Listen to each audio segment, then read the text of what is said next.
1994 की सर्दियां थीं। एल खोलो, ओरेगन का एक छोटा सा गांव जहां हर तरफ सिर्फ जंगल और कोहरा था। उसी गांव में रहती थी रेनी कार्टर, एक अकेली माँ अपने 5 साल के बेटे नोआ के साथ। नोआ एक शांत और अजीब सा बच्चा था। ज्यादा बोलता नहीं था, लेकिन उसकी आंखों में हमेशा कुछ डर सा रहता। हर रात वो अपने खिलौनों को एक सीधी लाइन में लगाता और तब तक नहीं सोता जब तक बाहर की बत्ती ना जले।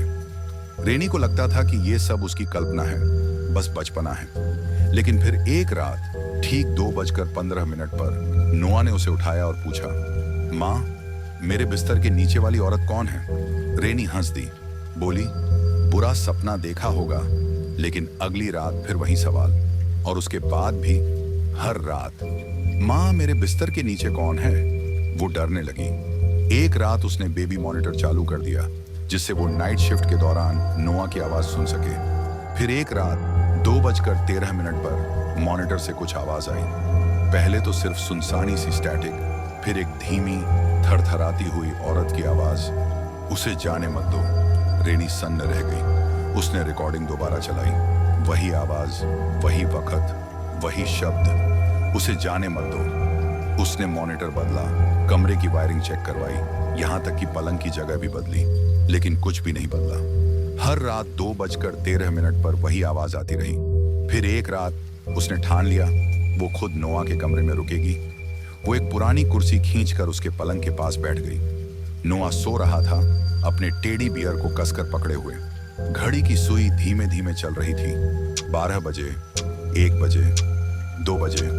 फिर अचानक उसकी आंखें खुल गईं। घड़ी में देखा 2:13 और फिर वो आवाज, इस बार मॉनिटर से नहीं, बिस्तर के नीचे से, उसे जाने मत दो। रेनी की रूह कांप गई। उसने धीरे से झुककर बिस्तर के नीचे देखा। वहां एक औरत थी, एकदम सफेद चेहरा, बिना पलक झपकाए आंखें, और मुंह इतना फैल चुका था जैसे सालों से सिर्फ फुसफुसाने के लिए खुला हो। उसकी निगाहें रेनी से टकराईं। वो तेरा नहीं है, उसने कहा, वो पहले मेरा था। रेनी चिल्लाई, नोआ को उठाया और भाग गई। दरवाजा बंद किया और पुलिस को बुलाया। जब वो वापस आई, वहां कुछ भी नहीं था, न कोई औरत, न कोई निशान, बस कमरे में एक ठंडी सीली सी बदबू। लोगों ने कहा, थकान रही होगी, सपना देखा होगा। पर रेनी जानती थी वो सपना नहीं था। 2 दिन के अंदर उसने वो घर छोड़ दिया।